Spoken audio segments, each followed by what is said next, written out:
के लिए अपना नेतृत्व चुनने का हम लोग संकल्प लेंगे। ऐसे में ये साल हम सबके लिए एक महत्वपूर्ण साल हो जाता है। ये साल निर्धारित करेगा हम लोगों के आने वाले 5 साल का भविष्य, और ये 5 साल हर व्यक्ति के जीवन में महत्व रखता है। आज जब हम लोग विधानसभा चुनाव की दहलीज पर हैं, आज से कुछ महीनों के बाद बिहार में विधानसभा चुनाव होने वाले हैं। ऐसे में कई राजनीतिक दल, कई नेता आप लोगों के बीच आएंगे, अपनी अपनी बातों को रखने का काम करेंगे और आप लोगों के समक्ष नए वादे और लोभ लुभानी बातें करने का काम करेंगे।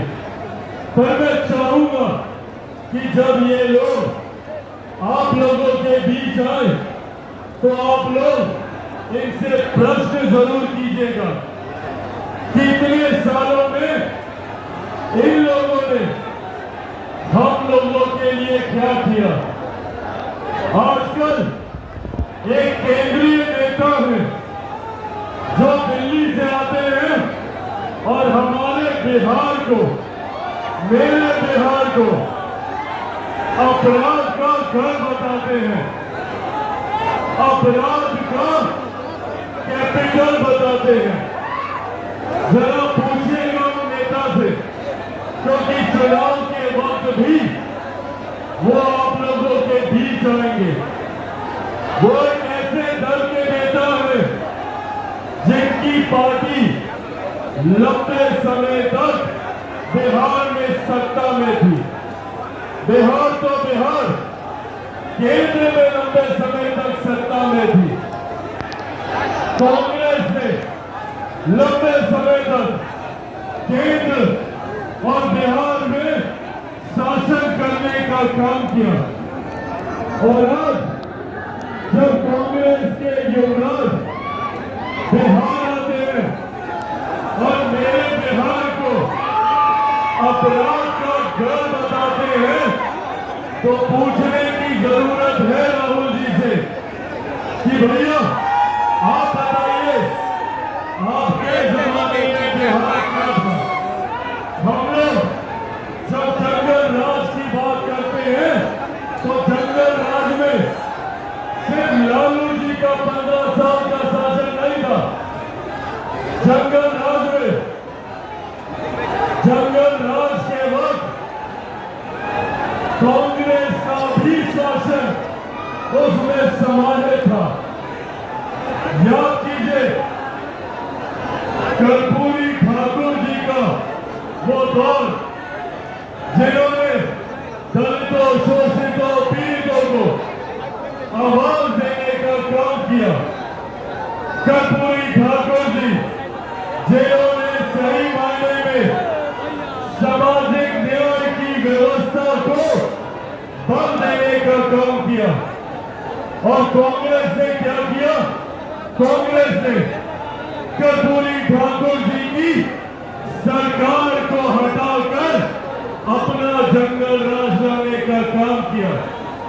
77 में जब कर्पूरी ठाकुर जी एक बार फिर बिहार के मुख्यमंत्री बने और जनता की सरकार आई, तो कांग्रेस ने 80 के दशक में उनको सत्ता से बाहर कर अपना मुख्यमंत्री बनाने का काम किया। और जो लोग उस दशक के, उस पीढ़ी के यहाँ पे मौजूद हैं, उन लोगों को याद होगा, और ये मौजूदा पीढ़ी के लिए जानना जरूरी है, ये मौजूदा पीढ़ी के लिए जानना जरूरी है कि 80 के उस दशक में जब कांग्रेस की सरकार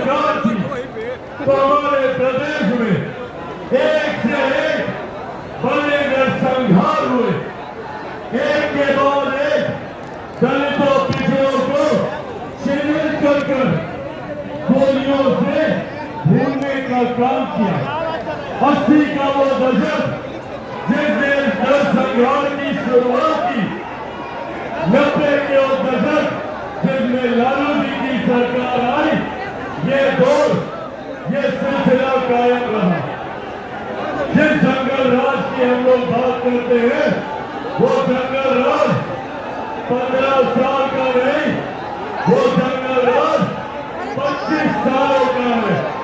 और 25 साल में कांग्रेस भी उतनी ही जिम्मेदार है। बिहार में अपराध और अपराधियों को बल देने के लिए अगर कोई जिम्मेदार है तो वो कांग्रेस और राजद की सरकार है। कर्पूरी ठाकुर जी के सपनों की श्रद्धांजलि देने का काम किसी ने किया तो ये कांग्रेस और राजद की सरकार ने किया। आज लोग डॉक्टर बाबा साहेब भीमराव अम्बेडकर का नाम लेते नहीं सकते। इन लोगों ने अपने जमाने में जब केंद्र में कांग्रेस की सत्ता थी तो इन लोगों ने भारत की संसद में डॉक्टर बाबा साहेब भीमराव अम्बेडकर की एक प्रतिमा तक लगाना जरूरी नहीं समझा। बाबा साहेब की पहली तस्वीर भारत की संसद में अगर लगी तो वो तब लगी जब वीपी सिंह जी की सरकार में मेरे नेता, मेरे पिता आदरणीय रामविलास पासवान जी जब केंद्र सरकार में मंत्री बने, वीपी सिंह जी की सरकार में श्रम एवं कल्याण मंत्री बने, तब उन्होंने बाबा साहेब की प्रतिमा को लगाने का काम किया। और आज जो लोग बाबा साहेब के विचारों की बात करते हैं, इन लोगों ने एक पार्टी को छोड़ दीजिए, एक ही परिवार के 3 सदस्यों की तस्वीर भारत की संसद में थी और बाबा साहेब की तस्वीर नहीं थी। बाबा साहेब को भारत रत्न देने का काम हमारी सरकार ने किया। आज कर्पूरी ठाकुर जी को भारत रत्न देने का काम हमारी सरकार ने किया। जो लोग आज बिहार में आकर दलितों, पिछड़ों, शोषितों, वंचितों, अल्पसंख्यकों की बात करने का काम करते हैं, ये वही लोग हैं जिन्होंने जंगल राज के माध्यम से बिहार को बर्बाद करने का काम किया। सही मायनों में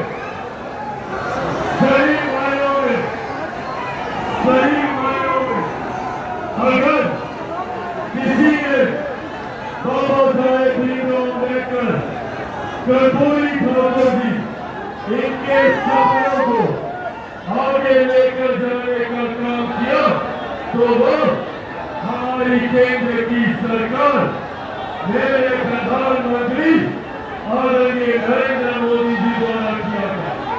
बिहार में मुख्यमंत्री नीतीश कुमार जी द्वारा किया गया।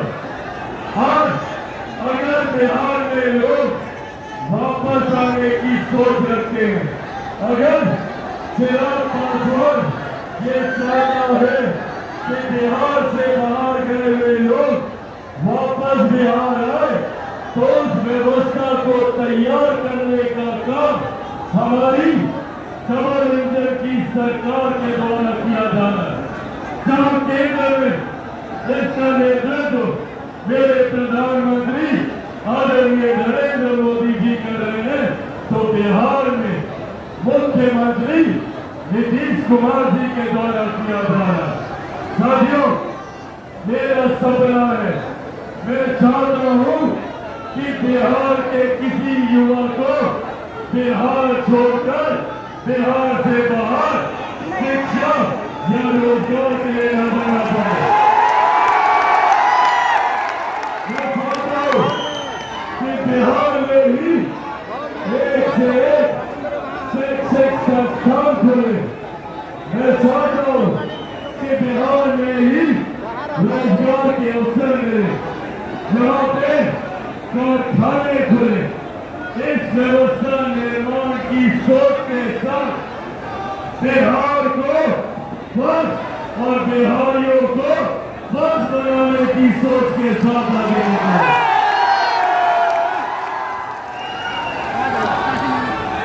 साथियों, इस संघर्ष में कई चुनौतियों का सामना किया। संभवतः भविष्य में भी कई और चुनौतियां आएंगी। इन लोगों ने बिहारी बस की सोच को समाप्त करने के लिए चिराग पासवान को ही समाप्त करने की भूमिका बनाने का काम किया। इन लोगों ने सोचा कि चिराग पासवान को समाप्त कर देंगे तो बिहारी बस का सपना टूट जाएगा। और मुझे समाप्त करने के लिए बड़ी बड़ी ताकतों ने, बड़ी बड़ी शक्तियों ने पूरी जोर आजमाइश करनी, मेरी पार्टी तोड़ी, मेरे परिवार को तोड़ा, मुझे घर से बाहर निकाला। पर जो लोग ये सोचते हैं कि इन बातों से चिराग पासवान टूट जाएगा, चिराग पासवान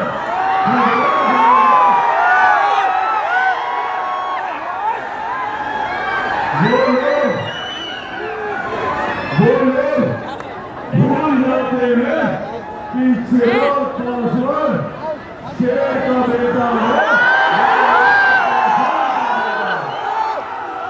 भैया वहां मैं टूटने वाला हूँ या झुकने वाला हूँ,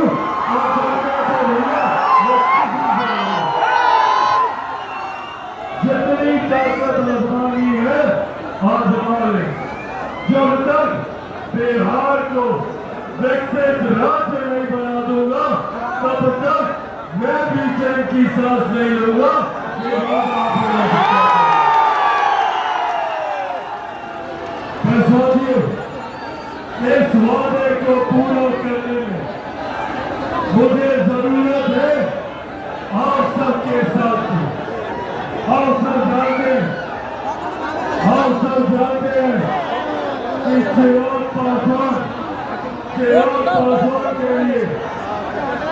पासवान के लिए या कोई पद मायने रखता है ना ही सत्ता मायने रखती है। चिराग पासवान के लिए मायने रखता है तो सिर्फ मेरा बिहार और मेरे बिहारी साथी।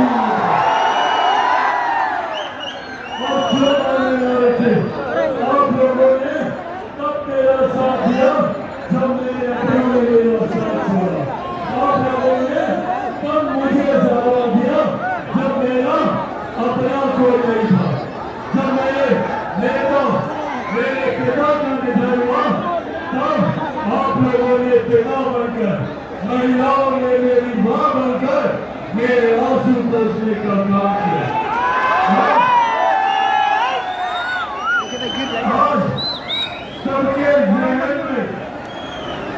सबके जहन में ये सवाल है कि क्या चिराग पासवान बिहार से चुनाव लड़ेगा। ये सवाल आज हर कोई जानना चाह रहा है।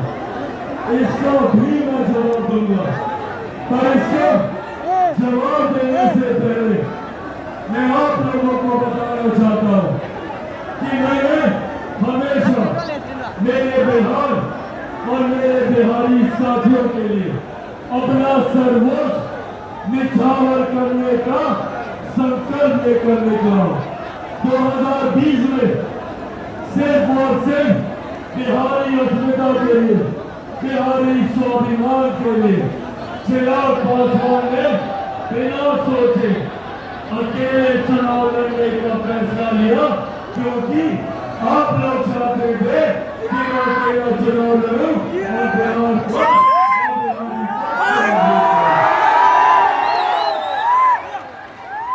2024 में भी ये फैसला आप लोगों का था। जब ये सवाल होता था कि चिराग पासवान किससे गठबंधन करेगा,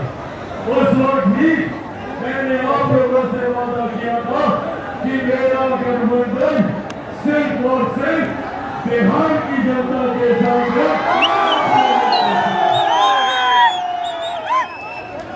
और आज जब ये सवाल पूछा जाता है,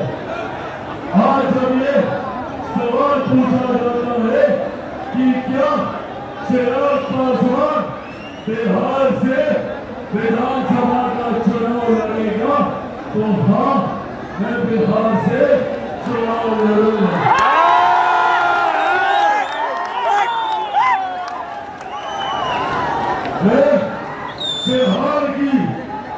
मैं बिहार की 243 सीटों पर चुनाव लड़ूंगा।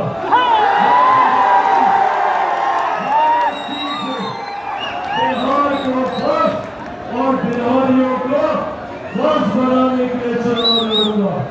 और सबसे बड़ी बात, मैं बिहार से चुनाव नहीं लड़ूंगा, मैं बिहार के लिए चुनाव लड़ूंगा। साथियों, आप लोग ही मेरा परिवार है। अब मेरे पिता इस दुनिया में नहीं है। जिनको मेरा पिता बनना था, उन्होंने भी मुझे घर से बाहर निकाल दिया। ऐसे में मेरे पिता पे, मेरी माँ पे, मेरे भाई आ गए, मेरी बहन आ गए, और ये फैसला भी आप ही को लेना है कि क्या चिराग पासवान चुनाव लड़े, और लड़े तो कहां से लड़े। आपका फैसला मेरी सलाखों पर आप लोगों से करके जाता हूं कि आप लोग जो चाहेंगे चिराग पासवान वो ही करेगा। पर हाँ, ये वादा जरूर करता हूं कि मैं जो कुछ भी करूंगा, सिर्फ और सिर्फ मेरे प्रदेश को भारत का नंबर 1 प्रदेश बनाने के लिए करूंगा।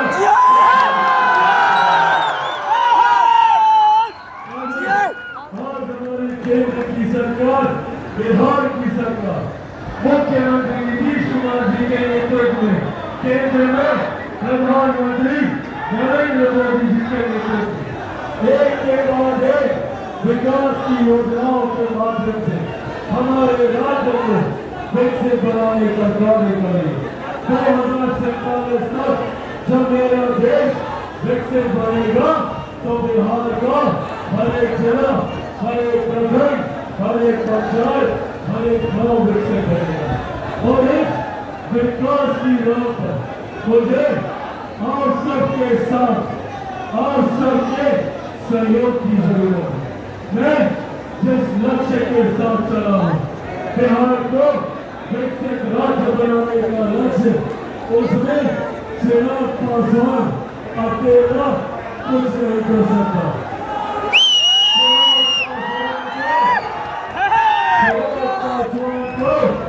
जरूरत है आप सबके साथ की, आप सबके सहयोग की। आप सबको चिराग पासवान बनकर गांव-गांव, घर-घर जाकर बिहार फर्स्ट और बिहारी फर्स्ट के बारे में बताना होगा। बनेंगे चिराग पासवान,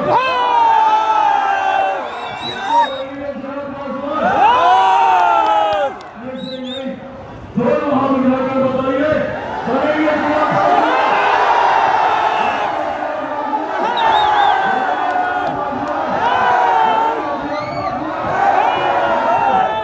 आप लोग बस मेरा साथ दीजिए, बदले में विकसित बिहार मैं आपको बना कर दूंगा। ये वादा आप लोगों से करके जाता हूँ। चिराग पासवान जब तक खून की एक बूंद भी बाकी है, दिल में एक सांस भी बाकी है, तब तक चिराग पासवान जिएगा तो आपके लिए, मरूंगा।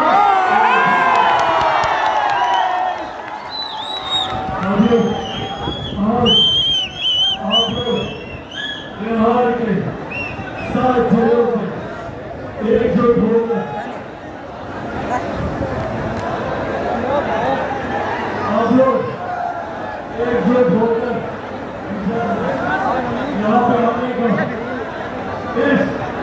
चिलचिलाती धूप और गर्मी में भारी संख्या में यहाँ पर मौजूद है तो बिहार पर प्यारी दोस्त बनाने का शंखनाद तो आप लोगों ने पहले ही कर दिया है। अब शंखनाद को बिहार के कोने कोने में लेके जाना है।